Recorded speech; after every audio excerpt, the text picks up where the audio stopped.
to expedite Atlantic integration of Bosnia and Herzegovina. It is yet another provocation aimed to exacerbate the situation in the country, where their potential membership in NATO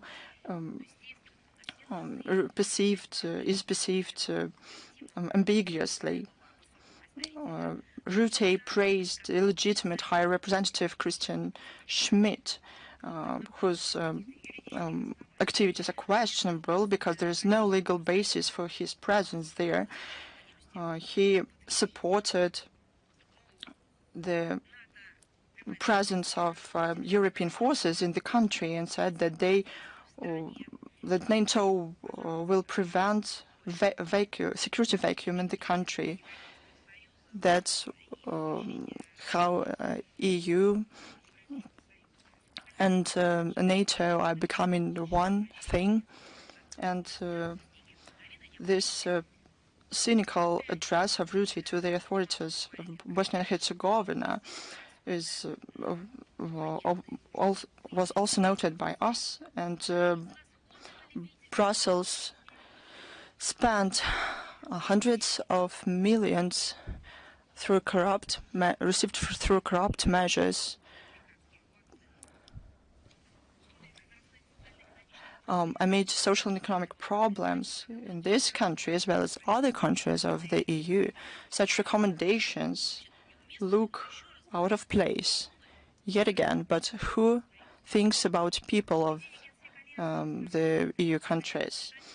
This is an example of interference into internal affairs of a sovereign country. NATO can continue planning to take control of all spheres of life in the Bosnia and Herzegovina. They want to overcome the resistance of local political forces in terms of convergence with NATO. Everything should work for militarization of these crazy ideas of Brussels. I mean, crazy ideas to militarize the western part of the European continent. But coexistence of people of different nationalities in a country with a difficult history in Bosnia and Herzegovina are of no importance to Brussels. They have other aims. Pakistan were shocked by the terrorist attack on a train. As you know, it took place on March 11th. Civilians were affected. We strongly condemn this terror attack as well as other forms of terrorism in all its manifestations. Barbaric actions of a terrorist cannot be justified. Those responsible must be punished. We express solidarity with Islamabad in the face of this global threat, and we are committed to strengthening constructive cooperation with Pakistan in counterterrorism. We had questions in line with the decree of President of our country on our diplomatic presence in the Dominican Republic. In this context, all the procedures to establish the embassy of the Russian Federation there were completed. The decree of the President of Russia appoints Alexei Seredin as Ambassador Extraordinary Plenipotentiary of the Russian Federation to the Dominican Republic. He is going to arrive there in the nearest future. Our contacts historically were based on mutual respect, consideration of interests of each other, friendship, solidarity. On March the 8th, our countries celebrated the 18th anniversary of the establishment of our diplomatic relations. Today, we interact with success in various spheres. We maintain political dialogue. We are united by our cultural values, interests in development of technological, cultural ties, tourism. We are sure that the establishment of the embassy of Russia there will contribute to amplification of cooperation between our countries, and will additionally support our citizens who live there. On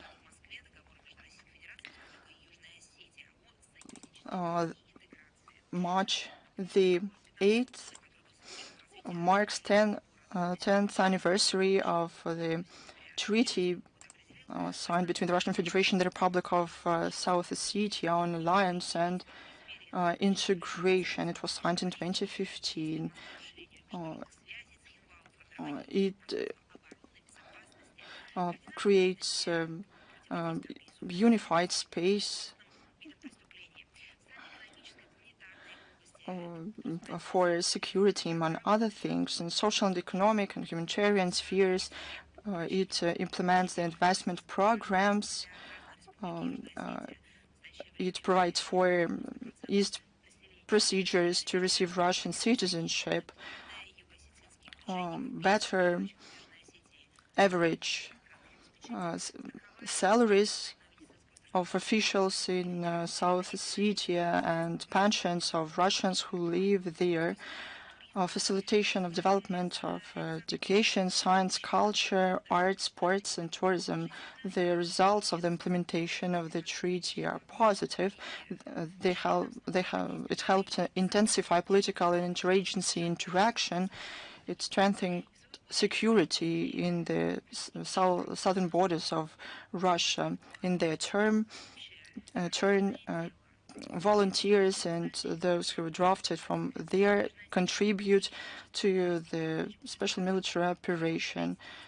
South Ossetia, with the support of Russia, achieved good results in statehood building, economy, high quality of life of the population. The GDP reached 8.3 billion rubles, and the average salary rose to 33.9 thousand rubles in economy and 31.5 thousand rubles in budgetary institutions.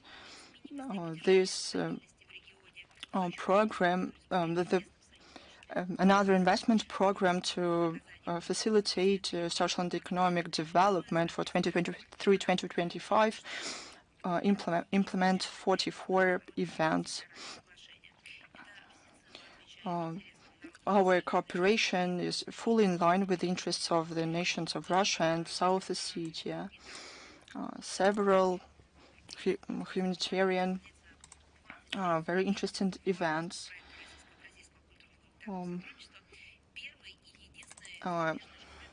In Brazil, March the 15th marks 25th anniversary of a project between Russia and Brazil, the first and the only foreign school of state academia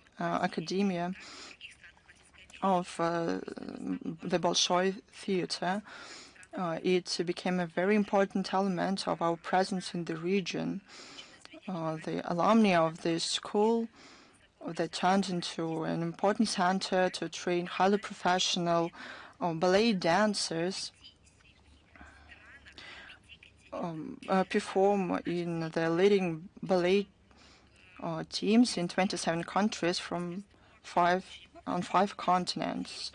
Our people also can see them. 9 alumni work in the theaters of St. Petersburg, Kazan, Perm, and Samara. This project was of utmost importance in terms of its importance for the Brazilian society. It was created as a social project. The education is free of charge, and it gives an opportunity for people with low-income families to professionally study ballet. Also, the curriculum also includes compulsory school subjects. It is great that traditions of the Bolshoi theater that next year, in 2026, celebrates 250th anniversary since its establishment, are highly valued all over the world. It's a symbol of our country. It's a symbol of the world culture. Russian opera, national ballet were born there, and this anniversary will be celebrated in our country. The events will also take place in other countries as well. As to the school, we congratulate the leadership of the country, those who work there, and everyone who was involved in this project. We wish further success and prosperity. There's one more important humanitarian issue. On May 5 through 12, in the city of Belo Horizonte, Brazil, the Federal University of Minas Gerais hosts 59th International Mendeleev School Chemistry Olympiad. It is traditionally organized by the chemistry faculty of the MSU with the support of the foundation of Andrei Melnichenko. And partner organizer of this year is the Federal University of Minas Gerais. The International Mendeleev Olympiad is a major competition in chemistry. It has been taking place since 1967. In 1997, it became a successor in all union school chemistry and continued its numeration. The competition brings together high schoolers who won national Olympiads. Russian team usually shows good results. In 2024, the competition was hosted by Shenzhen, China. It was organized by Joint Russia-China University, Beijing Polytechnical University, and Municipal People's Government of Shenzhen. All 10 Russian representatives received medals, 5 golden ones and 5 silver ones. We wish all the participants success. We believe in you. And we wish the spirit of a friendly competition to take place and to seize this opportunity to show their abilities. Let's move on to questions. Is the International Affairs with us? Good afternoon, Madam Zakharova. You mentioned the situation in Bosnia and Herzegovina. So I would like to ask you a clarifying question. I'm talking about your comments that the Prosecutor General's Office of Bosnia and Herzegovina ordered to arrest the leader of Bosnian Serbs, Milorad Dodik, and his assistants. Well, as you mentioned correctly, we focus on this topic today and we regularly comment on it. It is a legal arbitrariness. I remember that a couple of years ago, some reporters said we shouldn't talk about it in the diplomatic conversations, but it is nothing else but legal arbitrariness. For a long time, the legitimately elected leader of the Bosnian people was harassed. I'll remind you, we are talking about a person who was legitimately elected by the people of Bosnia and Herzegovina, and it's taken place in the context of a large-scale political campaign against the Republic Srpska. So those are not just individual problems of someone with somebody. It's obvious that politicization is eliminating the legitimacy, and it is nothing but a political attack against an ethnic and cultural entity, against the people represented by Milorad Dodik. There are efforts to accuse the leader of the Bosnian Serbs in order to eliminate him from the political arena, to serve the interests of the Euro-Atlantic agenda. It has not simply been imposed. It is a trust from the top, from the West. What is at stake, probably? Well, probably many things are at stake. So despite the law, despite moral and ethical considerations and the common sense, it is being done in such an ugly way. Unfortunately, we regret that settling scores with opponents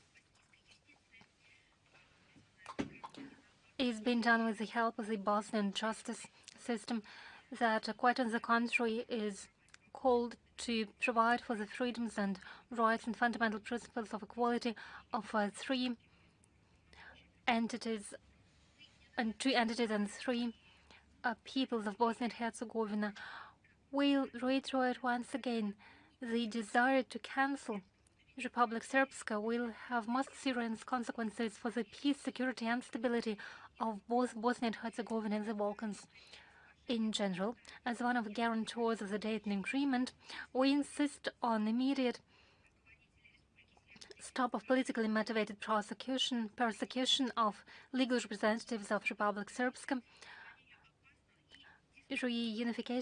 resumption of dialogue between all peoples of Bosnia and Herzegovina, and elimination of dangerous and destructive interference of Western forces. We know Milorad Dodik and his assistants as true patriots of their people, and any attempts to invite stories about them and their links to our country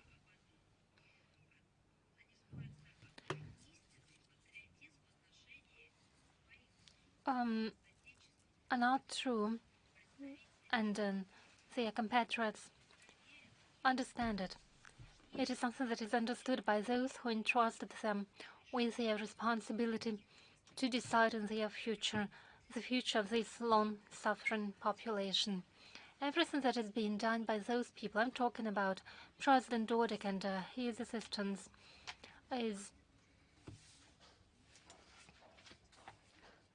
aimed not only at the development of context-friendly relations with other countries, but first and foremost on upholding the rights and freedom of its people. We could call them the defenders of rights and interests of the Serbian people. I sincerely believe that all difficulties and all hardships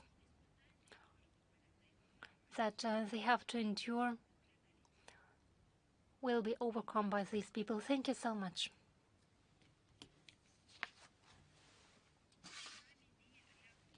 Ria Novosti, are you with us? Yes, Madam Zakharova, good afternoon. We have one question to you today. The West continues accusing Russia of using the veto right during the votings in Security Council. Can you give us statistics about how many times Russia has applied its veto right since 1991 and how often it has been applied by the US, France and the UK? Well, before giving you statistics, I'll tell you that it's not only statistics. Those are not only facts. We should understand the internal mechanisms.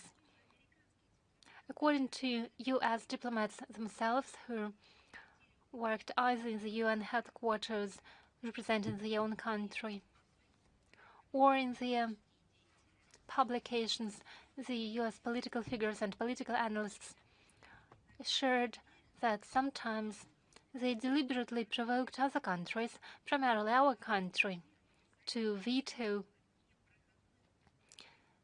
some documents in order to contribute to such statistics. But let me give you more details.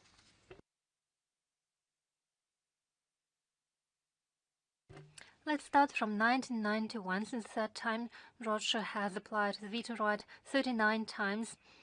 The US has applied it 22 times and China 18 times. The UK and France haven't formally applied their veto right. But at the same time, we have to look into the details. Let me explain to you how the mechanisms in the UN Security Council work. The current configuration of the UN Security Council makes it possible for the Western countries to use the hidden veto right. According to paragraph 3 of Article 27 of the UN Charter, decisions of the UN Security Council on all topics except for procedural issues are considered as adopted when there are 9 votes in favor, including those votes of all permanent members that coincide. So the Western countries, including the allies, can block any initiatives without using the veto right as such. So they simply prevent a document from reaching the needed number of votes. The key issue is that our country always treated the veto right not as a privilege, but as an important mechanism in the work of the UN Security Council that pushes and encourages and inspires its members to search for compromises. That was the idea behind the veto right. It was designed as a signal lamp that demonstrates to the international community that it hasn't been able to agree, that it has to return to the negotiating table and continue the work in order to find compromises, solutions, and agreements. Moscow is aware of its responsibility as a permanent member of the UN Security Council, and it will continue to use the veto right in a faithful manner only in the exceptional cases and in the interest of elaborating long-term and just solutions. A remarkable situation took place when the situation in Ukraine was considered in the UN Security Council on the 24th of February this year. Washington presented a brief text with a call to swift and long-term settlement of the conflict without any accusations against Russia. At the same time, the EU representatives and the UK on the very set date try in the General Assembly to introduce into it the wording with accusations against our country and with partial quoting and reference to the principles of the UN Security Council. We were forced to veto these amendments that could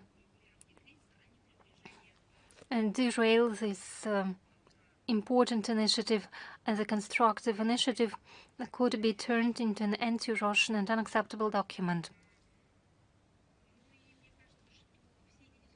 In my view, all these debates about the statistics of the use of the veto right,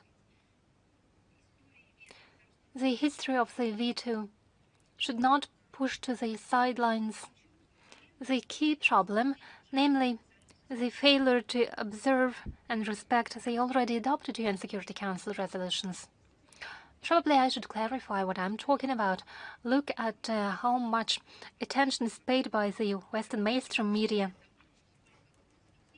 to how many documents and resolutions have been vetoed by Russia.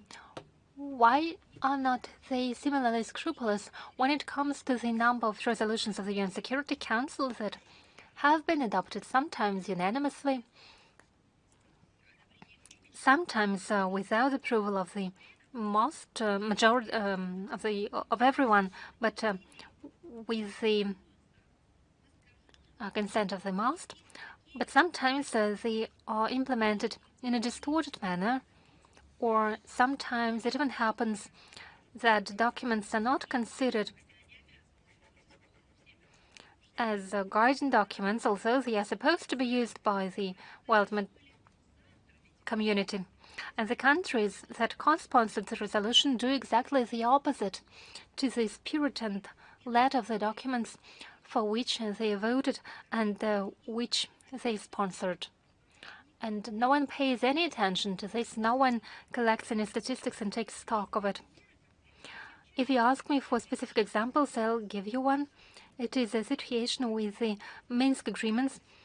They were endorsed in the form of UN Security Council resolution in support of the agreements reached in Minsk those days, and those very countries that either were involved in the elaboration of the Minsk agreements in 2015 or were sitting at the UN Security Council and voted in favor of this document. Those very countries acted against this document after it has been adopted.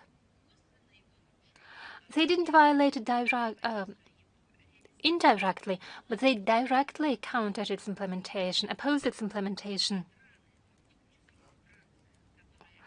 And later it turned out that France, that was involved in the elaboration of the Minsk Agreement and was a guarantor of the Minsk Agreements, and was at that time the permanent member of the UN Security Council, it misled the international community.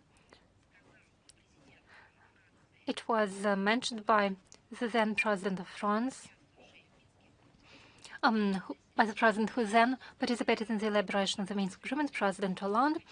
He said France was never going to implement it, neither as the Minsk Agreements nor as in the form of the UN Security Council resolution. That's the key problem in our view. So if we are to conduct an investigation, I'm talking about a journalist investigation or a survey, the situation should be treated in a comprehensive way. It's not only a matter of statistics, and it's not only a matter of procedural tweaks related to the obvious need to reform the institutions of the United Nations. This problem should be treated in a comprehensive way. One have to look at what irresolvable situation exists today that can't be helped by the reform of the UN Security Council or some statistic changes. It is a matter of mentality, a destructive mentality with false assumptions of those who consider the UN and the international law not as an instrument aimed at the search for peaceful settlement, but as an instrument for promoting their narrow political goals and as an instrument to inflict a strategic defeat on the peace in the world. Thank you. Is the Senor here with us? Yes, we are here. Good afternoon, Madam Zakharova. I have the following question.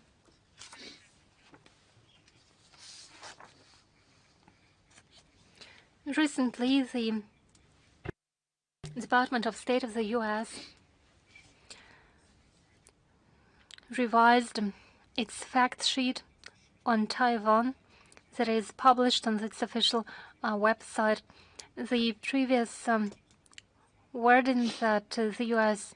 do not support the independence of Taiwan has been deleted. How would you comment on it? Well, first, let me say that the principled position of the Russian Federation of Taiwan is well known and it remains unchanged, and it has been repeatedly endorsed at the top level. Let me reiterate once again, Taiwan is an integral part of China, and the government of People's Republic of China is its only official leader, and we support the territorial integrity and we closely cooperate in the field of security. That's the main thing that I wanted to say. And as for the steps that you mentioned, they are nothing else but a violation of international law, including by the Americans themselves, as they violate the One China principle.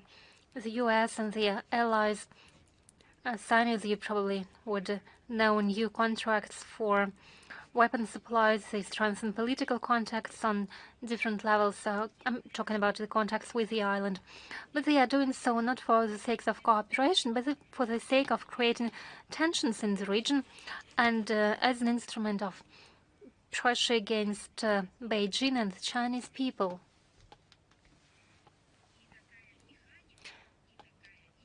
This ideology contradicts the previously adopted obligations of commitments of Washington with regards to the region. and fuels separatist sentiments.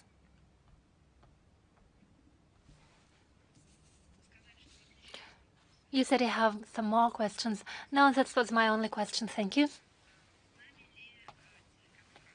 Is Russia today here with us? Yes, we are here. Good afternoon, Madam Zakharova.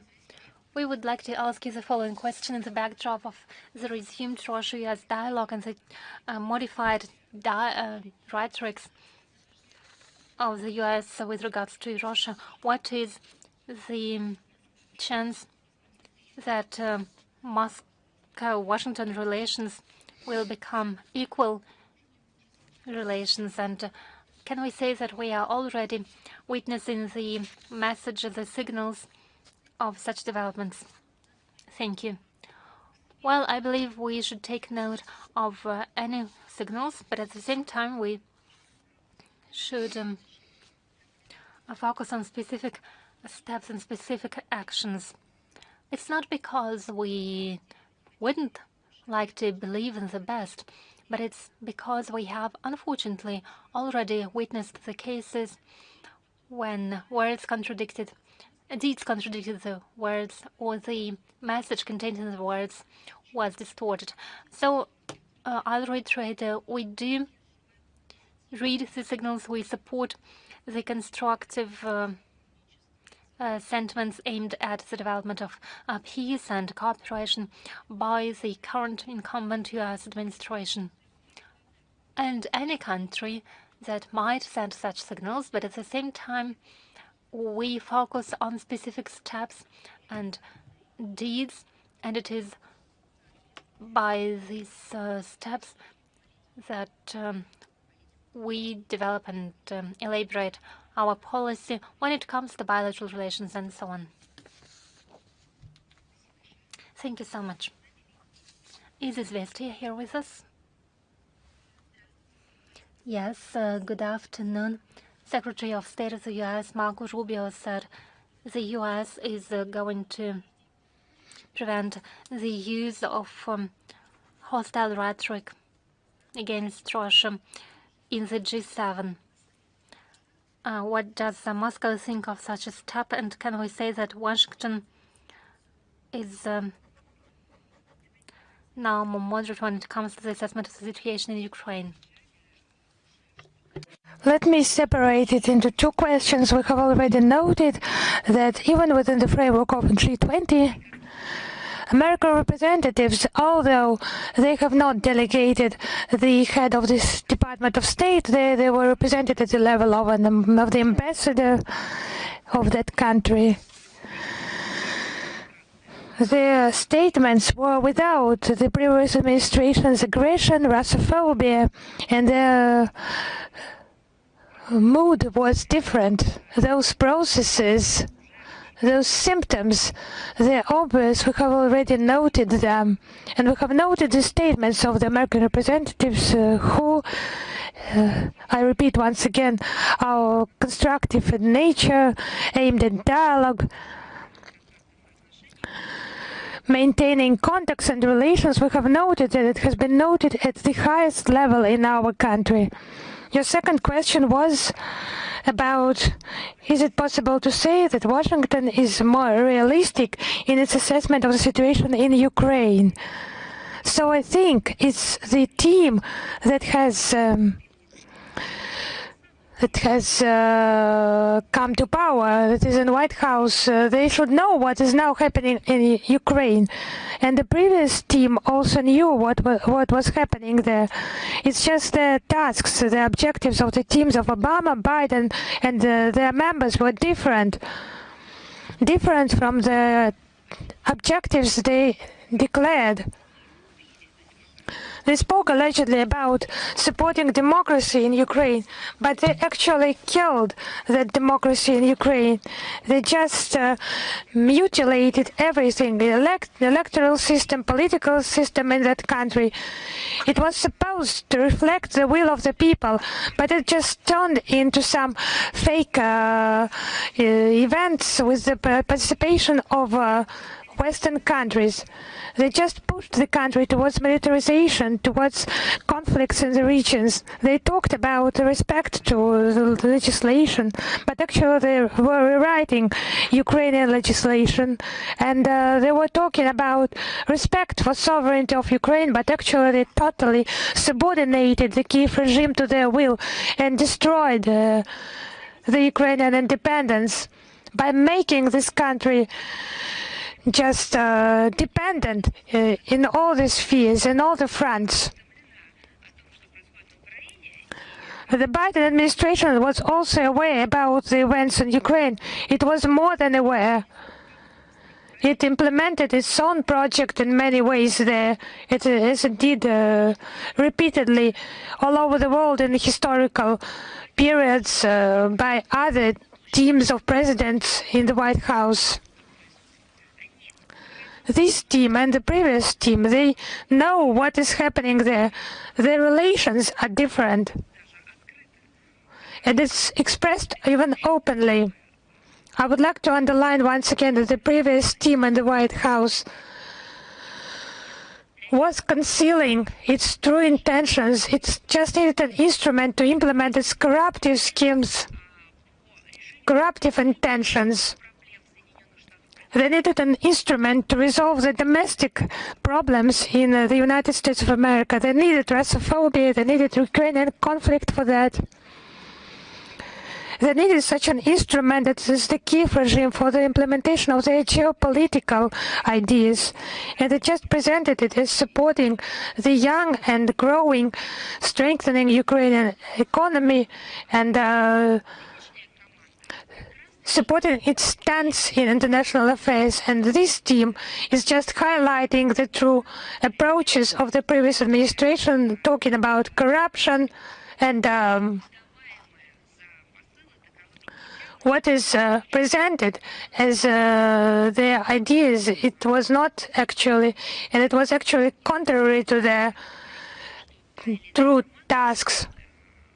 And we should not be talking about some team not being aware of the real situation. They were and they are aware of the real situation. They know what is happening there. Just look at the documents revealed by USAID. There's corruptive schemes, financing of those processes, killing of the democratic processes. Those documents were implemented during the previous administration, and they are revealed during the period of this administration. So they are and they were aware. Their relations are just different. I agree with you here. There is an obvious difference here. Thank you, thank you. Is Reuters with us? Madam Zakharova, hello. We have two questions. The first one is about the issue you have already mentioned. It's talks in Jeddah between the Ukraine and the United States. So, how can the outcome of these negotiations be acceptable to Russia, and what can be the response conditions of Russia here? So, as I have already mentioned, we do not talk about the statements, public statements made. We just consider them as public rhetoric. What they are ready to propose to us, it should not be in front of the microphone, but in negotiations rooms during the relevant contacts. It has not been the case so far. During the previous briefings I have already mentioned, we have not been officially notified about the outcome of this event or about something else at this stage. But as I have already mentioned, we can admit that such contacts are planned for the nearest time, and maybe even today. Then we will make comments, we will read, we will see, we will hear, study, and so on. Thank you very much. The second question is about Syria. I'm sorry talking about the previous issue. The information field is used by the Kiev regime, among other things, for hostilities against our country, also on the information track. You understand that very well. And the misinformation they are presenting as cyber attacks. Yesterday, obviously, our flags in liberated villages, settlements of the Kursk region, they are presented by the Kiev regime as relocation of the Ukrainian armed forces for better maneuvers and so on. So those obvious things, they are just trying to find some tricks to conduct some misinformation campaign and so on. We see, we hear everything, we analyze everything. But as I've already said, today we will be based on what we will hear from them officially. I mean, not from the Kiev regime, but from those who will present the American side. Thank you very much. And the second question is about the situation in Syria. In particular, what efforts are taken by Russia to settle the situation there, which countries and parties does it negotiate, if any? And does Russia allow for any interference in domestic Syrian conflicts? Maybe it will be apart from political diplomatic settlements, maybe together with the US, Israel, who stands for the preservation of Russian military bases in Syria, or maybe with Turkey. So we stand for the comprehensive settlement of the crisis in the Syrian Arab Republic and observing the sovereignty or territorial integrity of this country, the relevance of these tasks, very difficult tasks. The relevance has grown due to the recent tragic events in the west of Syria, whose assessment we have provided. We maintain contacts for the stabilization with our partners in the region, Arab states, Turkey, Iran. The Syrian issue has been discussed in detail during the trip of Foreign Minister to Ankara, Tehran, Doha. You have seen all those materials. We are open to interaction in the Syrian area with all the constructive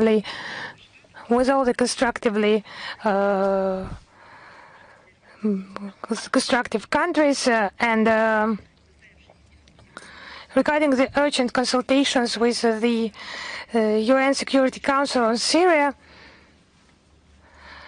Most Security Council members have similar positions and some common approaches. It provides hope that in the West the common sense will prevail for renewing the joint work in order to resolve the Syrian issue and the other problems in the Middle East. So we are working. Thank you.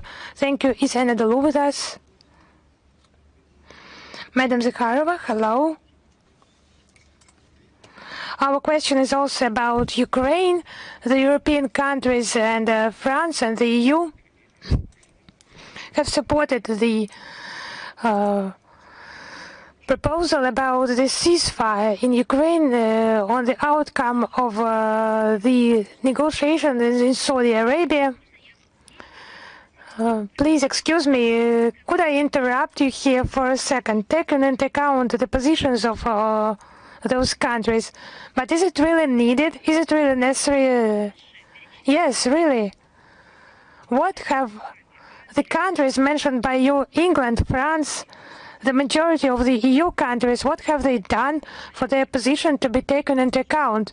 But they have had a chance, France, Germany, who is part of the European Union, to influence, not allowing the escalation for 7 years. They were just not just observers, but the guarantors. The guarantors of what? Of the Minsk process, of the Minsk agreements. But before that, they used to be the guarantors of Ukrainian domestic settlement process, political process. So they guaranteed those transition process of transition of power from the legal authorities to those who they supported, trying to present that as democratic reforms. They failed everywhere. They failed on Maidan with their efforts allegedly aimed at something good. They failed in Minsk agreements as guarantors. And even as those implementing the resolution binding for the entire international community, the UN resolution, the UN Security Council resolution. So let us return to the question, why is it necessary, or we can, or we need to take into account the positions of those countries? What is the proof of the relevance of their approaches? Maybe they have some merits in peace settlement. We have already mentioned Germany and Great Britain. How has it merited our trust in this field? Boris Johnson visiting Ukraine during the negotiations that had all the chances for the settlement of the situation, and just discouraged the Kiev regime to further continue them.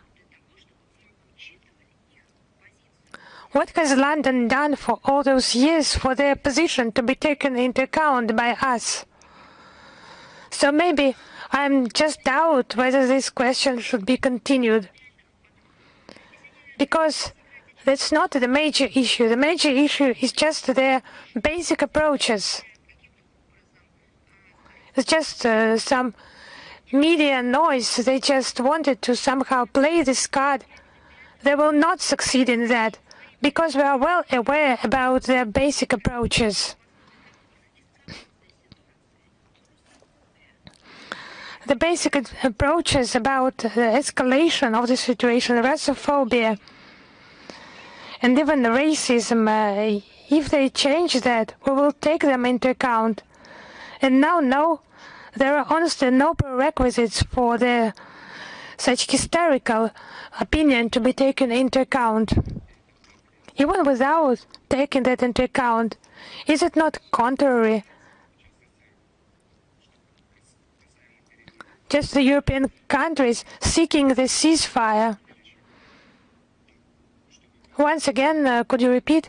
For the ceasefire to be introduced, taken into account the Russian position. So it's the same Britain, France, and the EU representatives on a daily basis talking about weapons supplies and intensified weapons supplies. Is it the same countries? What are you talking about? Where's the word peace there? Peace in the militarist aspirations of Ursula von der Leyen. Where is the word peace in those militarized statements by certain European countries? Where is the word peace in those nuclear umbrellas, nuclear shields of Macron? I have not seen that. Where is peace mentioned? Just a single document, statement, conference on this issue. I have heard about conference on some plan of victory, of trouble of Zelensky, some formulas of peace, but actually formulas of war, but stable peace process, taking into account the basic root causes of the crisis, human rights they just so care about so much. Many problems created by themselves. I have not heard about their peaceful settlement. Thank you. Thank you, is Belarusian for with us. Hello, Madam Zakharova. There is an active information media campaign about Russia needing a ceasefire in Ukraine, but not peace. Do you think that Americans and Europeans just they want to deceive us, as they have done with the Minsk agreement, in order to rearm Ukraine for further active phase of war with Ukraine? So the question, why is President Trump so insistent about the ceasefire? Why does he need the ceasefire in Ukraine? So you have just 3 tracks here. I could answer. Firstly, I am following the news. And I would like to share this news with you. The Ministry of Defense of the Russian Federation has reported about the liberation of Sochi in the Kursk region and about the villages there. So it's the reply to the questions, many questions asked today, and that's what has been stated as our objectives as our targets. Our country is implementing its objectives, and I would like to draw your attention to the statements made by President Vladimir Putin yesterday in the Kursk region. These statements, these words, these talking points, they are just supported by our people. So you are just now saying deceived, not deceived, hearing, not hearing. So that's what we aspire for. That's what we live in. What President Trump wants now. He has repeatedly said that it's the slaughter organized by his predecessors. Now you just remember his quotes, unneeded, insane, not needed to anyone. He has just explained it on many occasions. Now they will hear about that from them directly when they arrive in our country and share about the issue of Jeddah, negotiations in Jeddah. We move on. Is Lent.ru with us? Yes, hello, Madam Zakharova. There has already been a question about the response of the European politicians on negotiations in Jeddah. I would like to draw your attention to one quotation by Kaja Kallas and President Emmanuel Macron welcoming the negotiations in Jeddah and saying that Russia has the ball in this game as always. So it's just some attempt to create a distorted view of the situation again. I even do not want to express some irony here. It's a highly complicated crisis. When they have made such statements, they played the primary role here. They just were the handlers, the mentors of Ukraine in this game, political modeling of the young, forming democracy. They have decided actually to mock the Ukrainian people. And now, of course, they see and the whole world sees what their project turned into, that it failed and it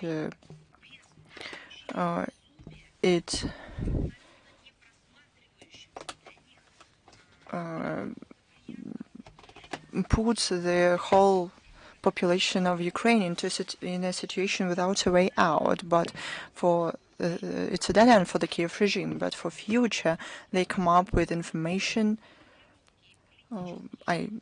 campaigns, ideas, and warnings to show themselves from the best side, but the EU representatives are not good at it, because at the same time they, as I said, they increase stakes in the escalation, they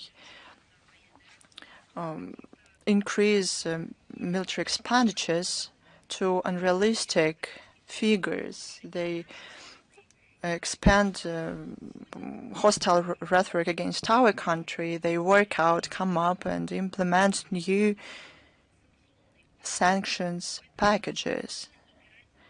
So don't play with words. all the Brussels minority, world minority, played too much with it. They have to realistically look at things. They have to recognize that this crisis, a perennial crisis, was fueled by them. They have to recognize their criminal mistakes in this track. Then it will be a real dialogue, but warnings are just words. We know the value of it. Thank you very much. They'd rather talk not with these phrases, but to take a look at the photos of children who were killed from the armaments that they supplied Ukraine with. They'd rather look at the photos of babies who were killed by the NATO armaments, photos of mothers and the elderly who fell victim of their logic to divide people into those who should live in a great garden and those who are deemed to live in a jungle. They'd rather think about their own mistakes, not to promote information campaigns. They had a chance, as I said, for many years to show themselves as the EU, as the European Union, as the western part of Europe on peaceful track. And that chance was given to them by Russia through the Minsk agreements, but they did not seize it. They even recognized that they tricked the whole world and essentially themselves, because that's what they have to live with. As those who mocked Ukraine, people in Ukraine, and those who said that they were going to implement the Minsk agreements, but in reality they violated the international law because the agreements were endorsed by the UN Security Council. They violated the norms of ethics, the moral rules, and even at the civilizational level, given the scale of the tragedy. They talked a lot at Maidans. They supported nationalist feelings, reviving Nazism, turning it into neo-Nazism. That's what they should do now. Thank you. Is Media Corporation of China with us? Good afternoon, Madam Zakharova. You basically answered all our questions, but I would like to ask one more question. Following the American and Ukrainian delegations' negotiations, you said that you don't have official results, but amid what's going on, how does Russia see the prospects of an ultimate peaceful agreement right now? Are there any ways to put Russia and Ukraine at the negotiation table? As you said, I commented on it today, but your question is so big. We have to wait for the announced meeting of the Russian president with the media. It was announced by the spokesman, Dmitry Peskov. They are going to talk about it. It is clear. Thank you. Thank you. Is Radio Saga with us?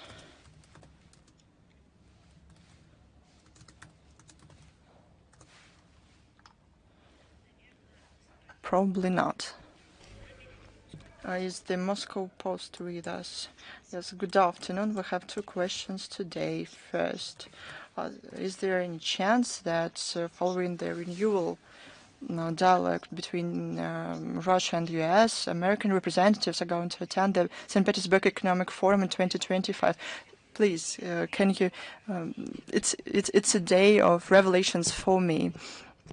I have a question to question. Do you know that the previous administration that was very Russophobic, still American businessmen came to St. Petersburg Economic Forum. Do you know about that?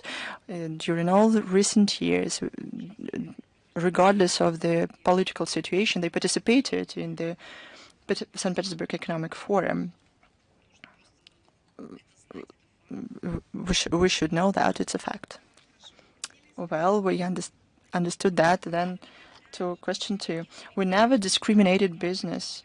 We always underlined that we consider regimes unfriendly to us or hostile. We consider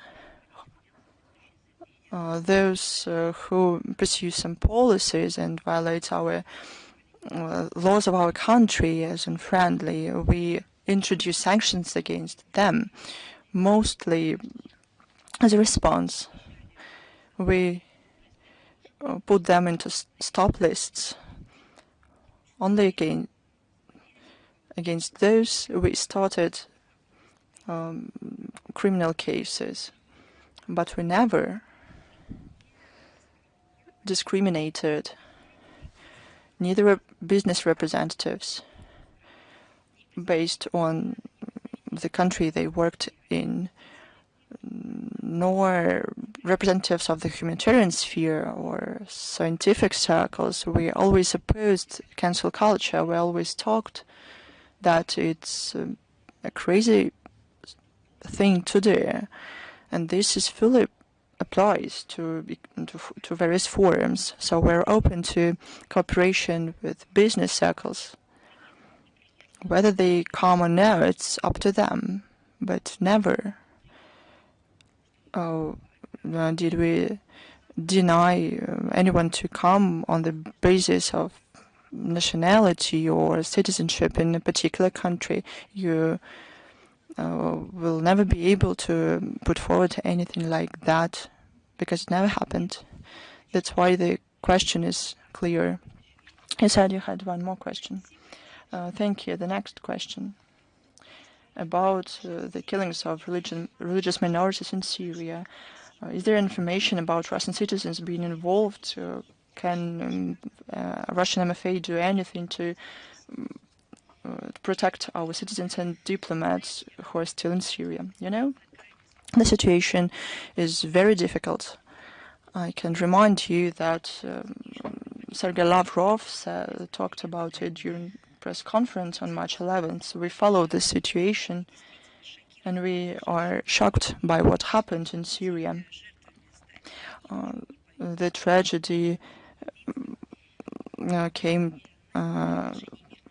resulted in innocent people being involved, and this cannot be justified. As to our assessments, they are of principle. We only reiterate them and proceed from the situation and how it changes, but the essence is still the same. We are concerned with the developments in Syria,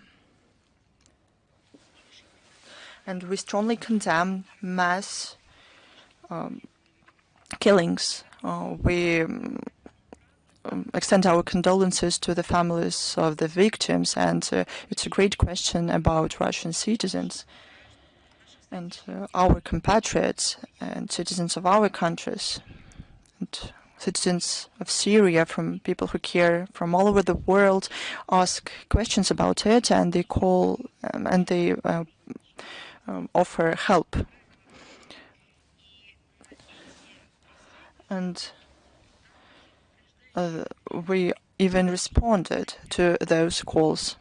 The Russian airbase Khmeimim opened its doors to the locals who had been fleeing from the unrest. They understood that it was a matter of death and life, and more than 8,000, it's probably more like 9,000 Syrians, mostly women, children, were taken there. Probably this is the greatest answer about our contribution to the destiny of Syrians.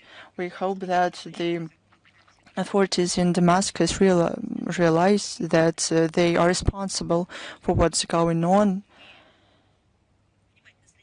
and we follow closely the efforts to rectify the situation with law enforcement. We hope that they will establish their national unification. There is a special commission to investigate the situation, and we hope that those responsible will be established and punished. The insurance of peace and security is an important task for the Syrian authorities during the transition period, and how successful they would deal with the situation, and they have a lot of challenges besides this.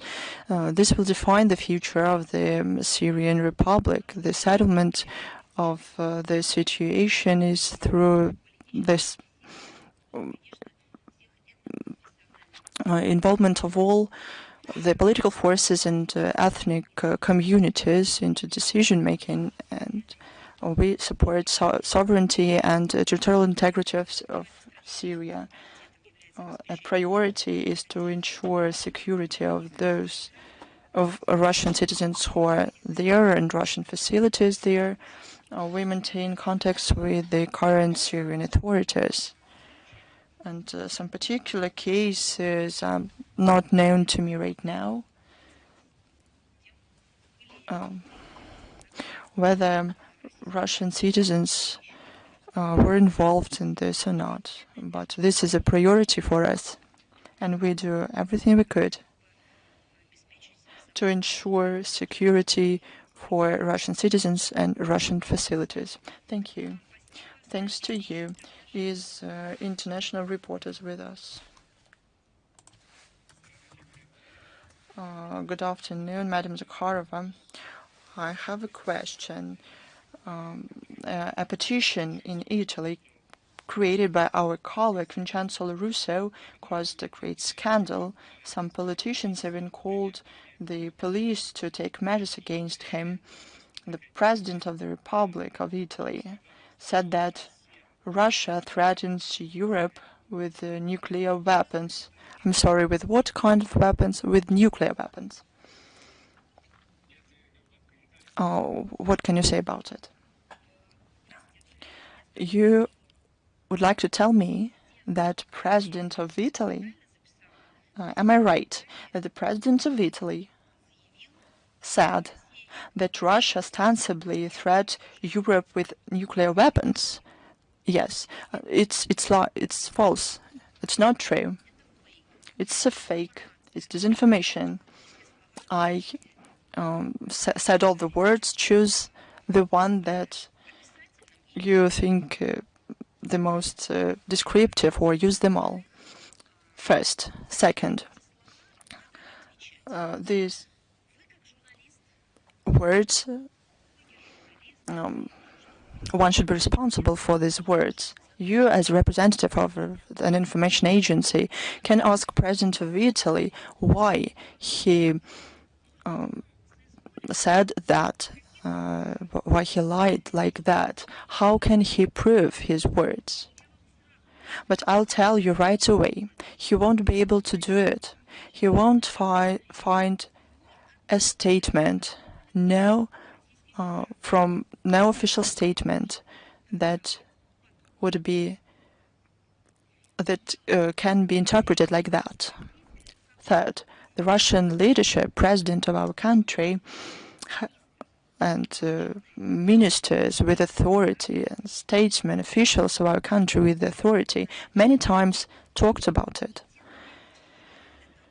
and did everything possible so that these fakes are refuted, and we will provide links to the statements in the text of our briefing.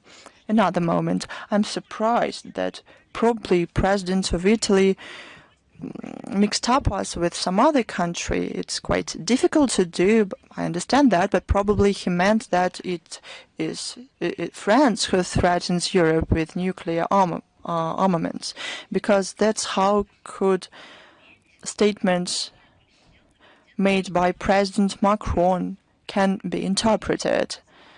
A couple of days ago, when he talked about some kind of nuclear umbrella over Europe. This nuclear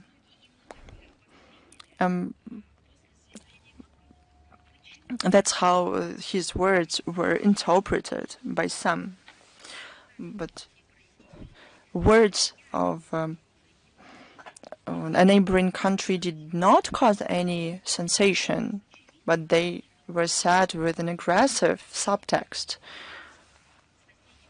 And neighboring countries did not ask questions about it. The EU countries did not ask questions, but at the same time, we see fantasies about an alleged threat from Russia. And I know the answer to this question, why it's being done, because Russophobia and anti-Russia agenda should be kept afloat, and it needs facts. The Western Europe always say that Russia is bad. They have to come up with the ideas that Russia threatens with something. But how does Russia threaten EU countries in any way? Through energy, raw materials that we sold to Europe for many years with our projects, humanitarian and economic, with the EU countries. How does Russia threaten Italy in particular? Through the interaction with Italian business, that the Italian business has their own companies and their missions, they have profits from our country. Is that how we threaten them? Of course not. But they want to create the feeling that this threat exists. So this idea must be spread. But we see something like this not only from our Western countries, but also from Eastern countries. Listen to the officials from Tokyo. They usually refer to this topic as well. They, for some reason, use Russia, but what does Russia has to do about it? It was not the USSR who dropped nuclear bombs on Hiroshima and Nagasaki, but they want to put out of the context, the historical context, what happened, and they want to blame Russia. That's why they jungle with words. Thank you so much. I thank you. Is news.ru with us?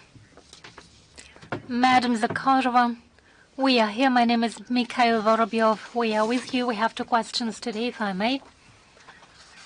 The ex-Chancellor of Germany, Angela Merkel, spoke out in favor of dialogue with Russia regarding the conflict in Ukraine. According to her, Europe should use diplomacy for the settlement, and it requires discussion of certain issues with Moscow. But we remember how back in 2022, Merkel admitted that Minsk agreements were signed in order to win times to build up the Ukrainian army.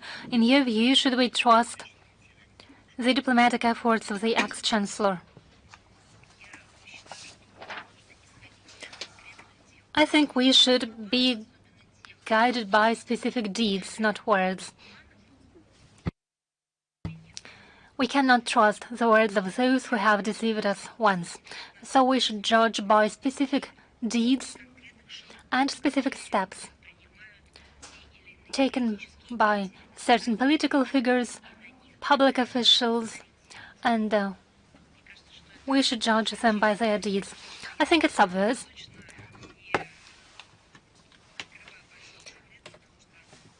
And I'm not saying anything new because this position has been repeatedly stated already.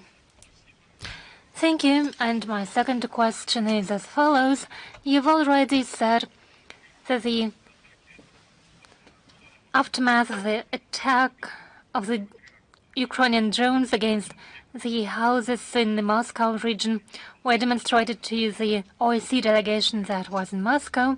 Could you comment on the reaction of His Excellency, the OSCE Secretary General? I think he gave his answer during the press conference. For us, it was important to demonstrate it to him so that the OSCE Secretariat cannot say they don't know something now. They have seen many things firsthand. There is such concept as a field study, a study on the ground. So during their field studies, they have got such a possibility. Again, the question should be posed in a different way. What matters is not the reaction of the OSCE Secretary General. He's a completely newcomer. It's just a month that he's been in the office, and he tries to adjust himself to his new role. What matters is the deep crisis that the OSCE has been driven in by the NATO countries and the EU by means of blunt violation and ignoring all the initial goals of the structure. They annihilated the principles of consensus on which the work of the organization is based. That is what matters. That's what is the cornerstone. He is the Secretary General, but the aggressive wild minority, the member states, are who distort the activities of the organization and annihilate it from within. Thank you so much. Is Baltic News with us? Yes, Madam Zakharova, good afternoon. 16th of March is approaching every day. In the Latvian capital, there is a march of veterans of the Latvian Waffen-SS Legion and its accomplices. What instruments can Russia use in order to counter glorification of Nazism in the Baltic states? And why didn't the EU and the UN take decisive measures in order to prohibit something like this?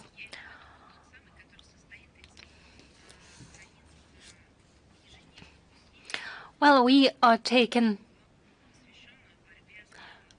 efforts in order to counter neo-Nazism. Our country, the Ministry of Foreign Affairs, our diplomats at international platforms in various countries where they are accredited in for more than 5 or 10 years, but for decades, have been drawing attention to this issue in order to make sure that it becomes a topic on the agenda of international relations and on the agenda of international organizations. For those purposes, we used a broad range of diplomatic tools in order to counter the revisionist policies of Latvia. Its authorities continue from year to year, as you rightly mentioned, to allow for the marches of former legionnaires of Waffen-SS in Riga, and they connive with a free, well, it was not free, but even aggressive imposition of ideology of those who adore these marchers, who belong to right radical organizations. We systemically draw attention of global community to this outrageous phenomenon by means of public statement, and we raise these issues in international organizations. We keep stressing that the cynical policy of Riga, aimed at glorification of Nazi criminals, goes against fundamental principles of international law and bluntly violates the decision of Nuremberg Tribunal and international legal obligations of Latvia to counter racist and xenophobic tendencies. We are working actively in the OSCE and in the UN. In the UN, Russia annually submits the resolution to fight glorification of Nazism, and it has a broad international support. It expresses a deep concern about glorification of the Nazi movement, neo-Nazism, and glorification of former members of Waffen-SS. We also refer to recommendation of Special Rapporteur of the UN Security of the UN Council on Human Rights on modern forms of fascism. According to him, the states should prohibit any glorification, official and non-official glorifications of the Nazi regime and its allies and related organizations. It is imperative that states take measures to prevent any glorification of the Nazi SS organization and its units, including Waffen-SS.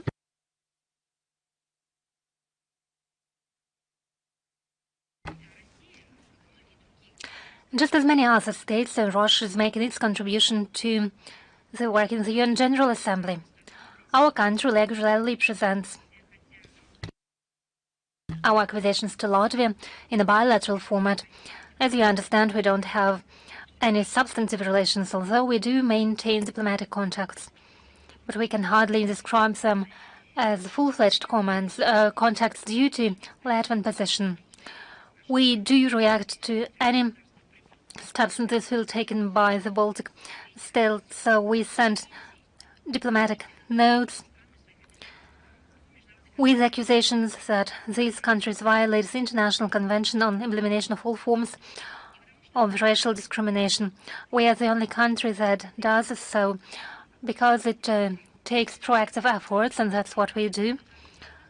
This also refers to the facts of heroic glorification of Nazism, including the honoring of veterans of Waffen-SS. Now, as for the European Union, indeed, no one wants to pay attention to the terrible situation with glorification of Nazism in the Baltic states. It's not because they don't want to resolve and address these issues internally and unpublicly. That's not how it is. In reality, it's the new normal, the new ethics of modern-day Europe. They have a tolerance to Nazism due to the deliberate policy of Brussels aimed at rewriting of history, primarily the history of World War II. Why are they doing so? Because the principles that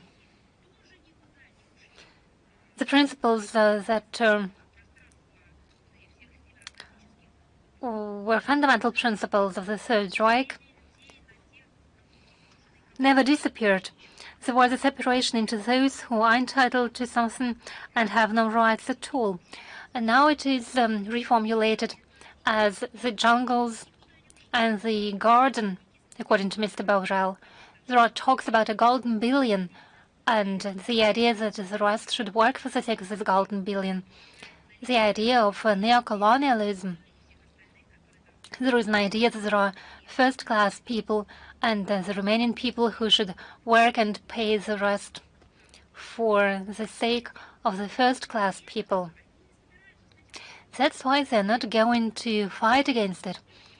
For them, they are probably uncomfortable.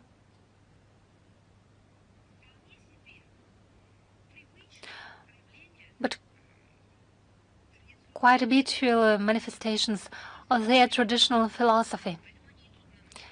Therefore, they keep silent about these pages, terrible pages from the history. That is why they try to rewrite history in order to whitewash the historical realities. The revisionist war is dictated by ideological ideas of Brussels. They try to distort the image of Russia. They present it as an aggressive state. They eliminate any mentioning of the deeds of the Red Army that made the decisive contribution to liberation of concentration camps and prevention of massive elimination of people in many countries of Europe. They equate Stalinism and Nazism and refer to it as an element of the unity of the European Union. It is a terrible logic. They substitute historical realities and they turn Nazism. Just read the EU documents. They now are not talking about Nazism directly. They are now talking about authoritarianism.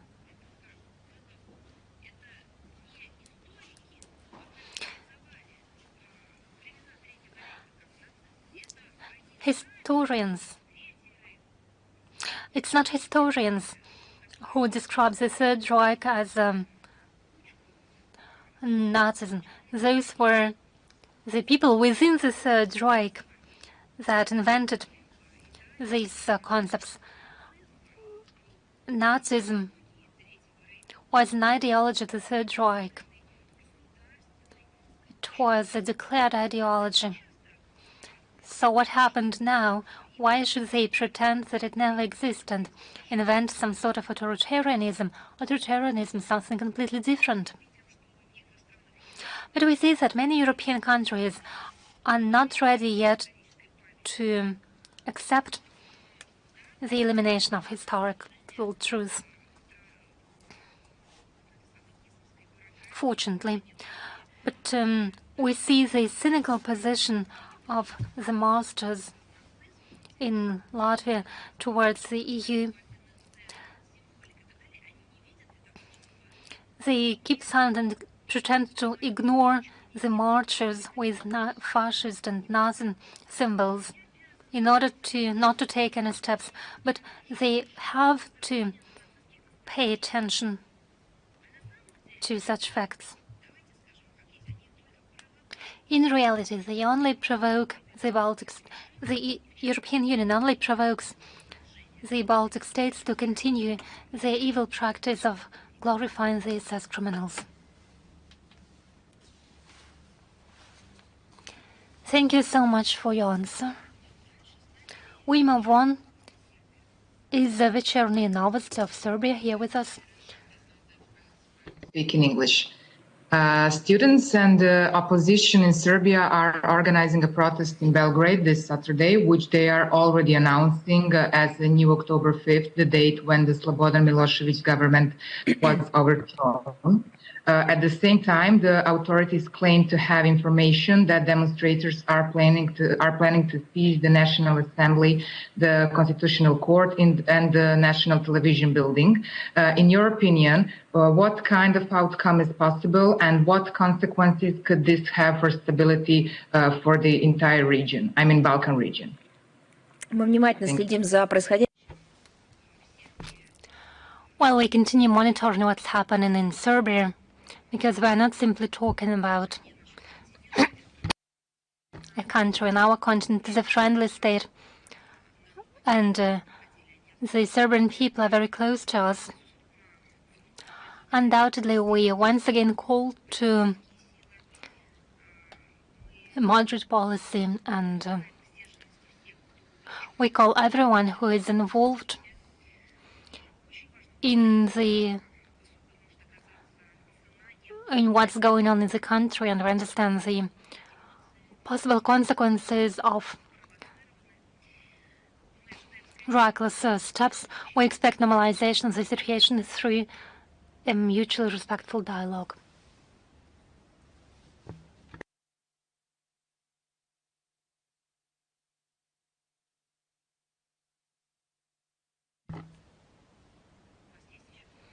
Do you have any further questions? Do you have any further questions? Any further questions?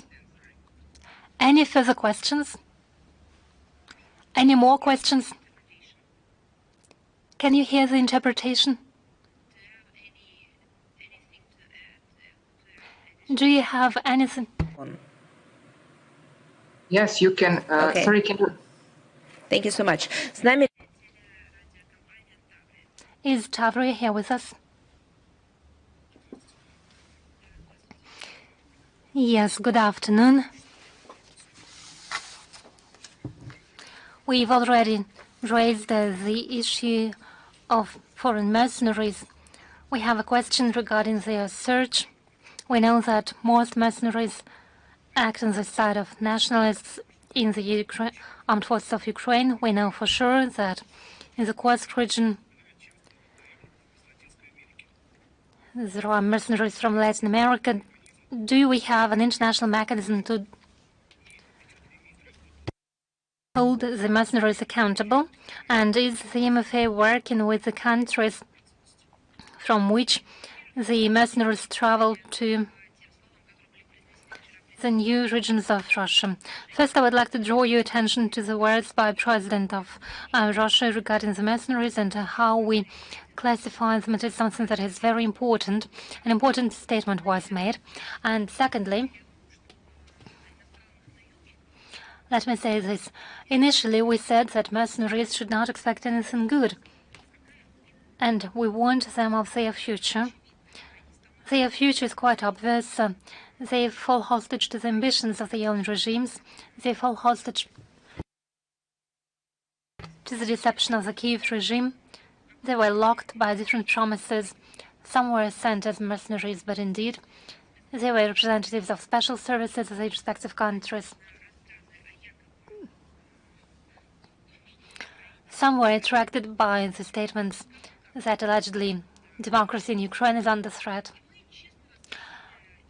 And we explained why they are sent there and what would happen to them in the future.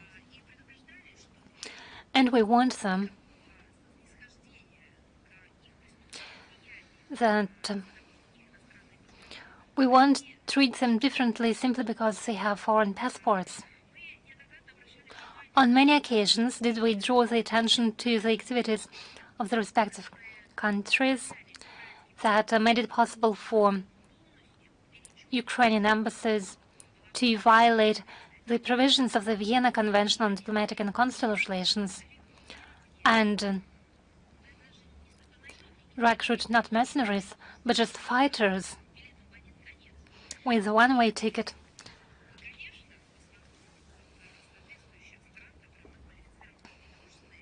There are countries that we qualify as unfriendly, and from those countries we heard in response that they pretended not to understand what we are talking about. And some people simply tried to conceal the fact that they sent their own special agents to Ukraine. But now the situation has changed when it turned out that everything we had been warning about is truth. That's how it's going to be.